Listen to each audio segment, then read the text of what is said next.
All right, everyone, welcome back to Chapter 4 of the Formative Frontiers Student Leadership Project. In the last video, we looked at how to set clear agendas, how to follow meeting agendas, and how to onboard new members onto a club's mission. In this video, we'll be looking a little more big picture on how to manage those individuals who work under you or those individuals you work with. First and most important is building a team. Whether this be a team for a nonprofit, a club, or a business venture, teams matter the most because the foundation of any successful leadership experience lies in that team. But more importantly, it lies in how strong that team can effectively carry out this mission statement. To build this team, you need to surround yourselves with individuals who are skilled in completing these tasks, but also committed and passionate about the mission. In my club and previous clubs before, it's easy to find skilled individuals. Skills are easy to come across, but the problem is finding individuals who are also as committed as you are to this mission, who are willing to put in that work for themselves and for the team. Only those members are the right team members. Now, this is definitely the hardest part, and unfortunately, my advice for you ends there, because this is a lot of a case-by-case basis on finding friends who you can work with who are also passionate about the mission. Again, more than often than not, it doesn't have to be friends. From my experience, finding others who you have no idea beforehand, but committing yourself to that mission is what makes the best team. Now, once you have the right people, focus on fostering a culture of collaboration and respect. Culture is vital because with a toxic culture, team members will feel undervalued or unmotivated. But with the right culture, they're far more likely to contribute to an effective mission. Now, under that umbrella falls open communication and an inclusive environment.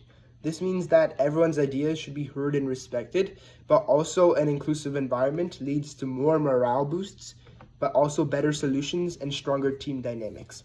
Every successful team, no matter what team you look at, has had all three of these key things: a communicative culture, an inclusive culture, and most importantly, the right skilled members committed to the mission.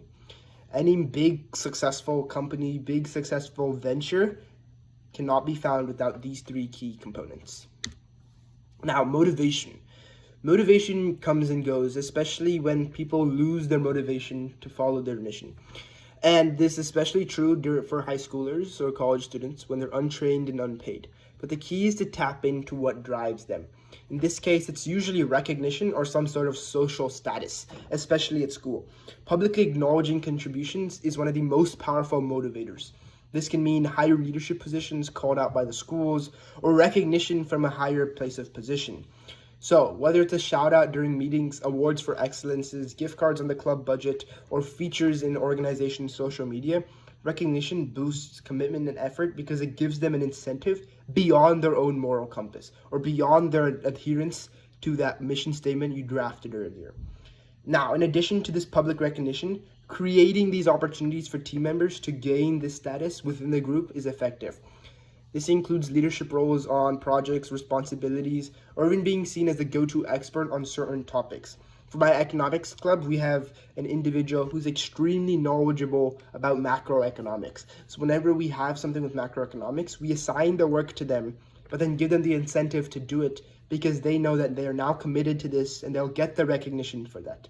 Because they know that their efforts are being noticed and appreciated, they're way more likely to stay engaged and work harder.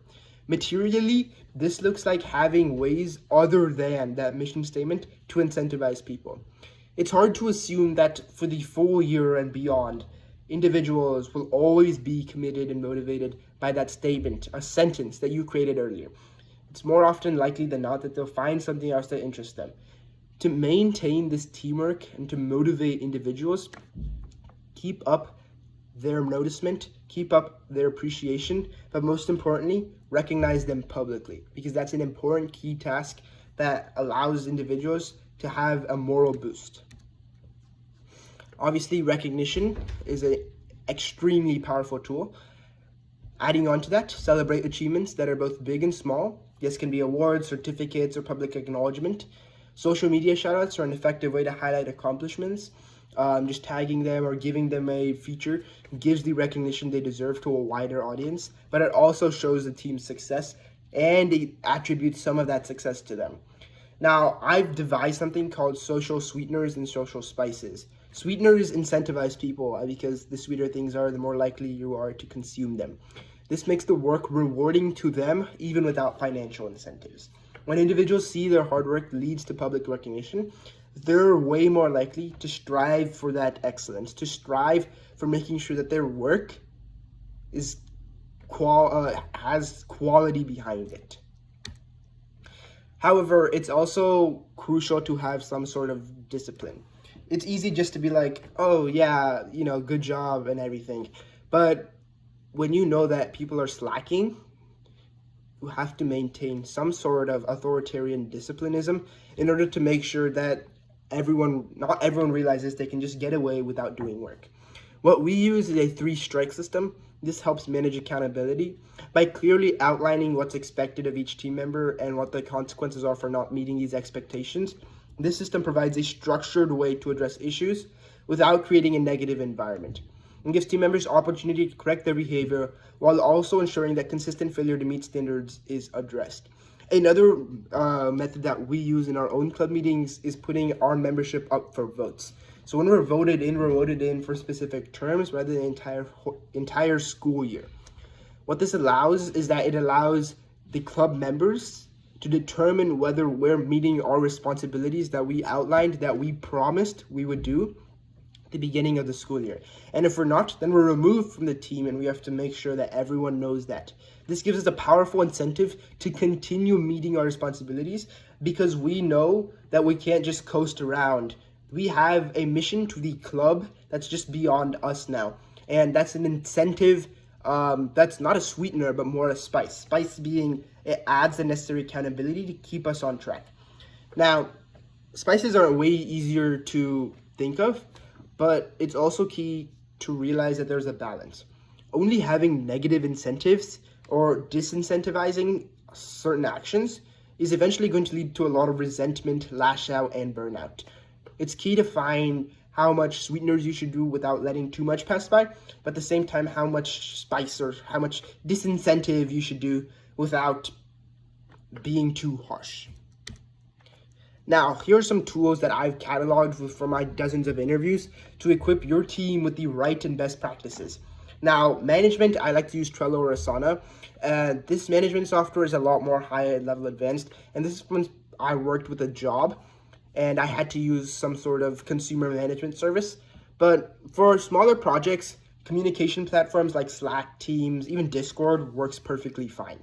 For us, for our clubs, we actually use Google Drive instead of Trello or Asana because, again, we don't have many projects managed that need this excessive management.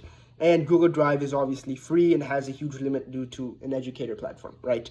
So making sure digital tools you have are streamlined, this is incredibly key to make sure that these processes go quickly and it reduces misunderstandings. Another, obviously, communication is messages, but messages does have its downside, so it's always key to make sure beforehand that you have this agreement with the management team or with your team that, yes, we're going to use an outside platform like Slack because that makes it key so that our messages aren't confused with other, personal texts. But at the same time, we have this commitment that we're always going to check Slack so that we're always on track and that we're never letting things go by just because we're not feeling up to it, right? Best practices are more on consistency and clarity. These include check-ins, standardized meeting agendas, and a clear process for tracking progress and deadlines. Another practice that I don't have on here that expands on these regular check-ins is briefing and debrief meetings.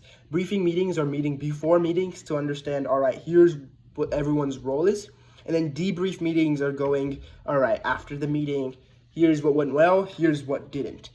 This means the team knows, once the team knows how to use these tools and processes, they operate way more smoothly and issues can be addressed incredibly quickly.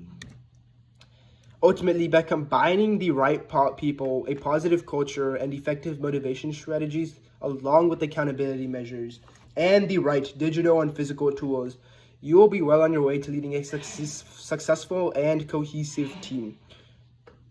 Management's a hard subject to learn, especially when you don't have much experience. But with these resources, hopefully your journey becomes a little easier. Thanks for tuning in.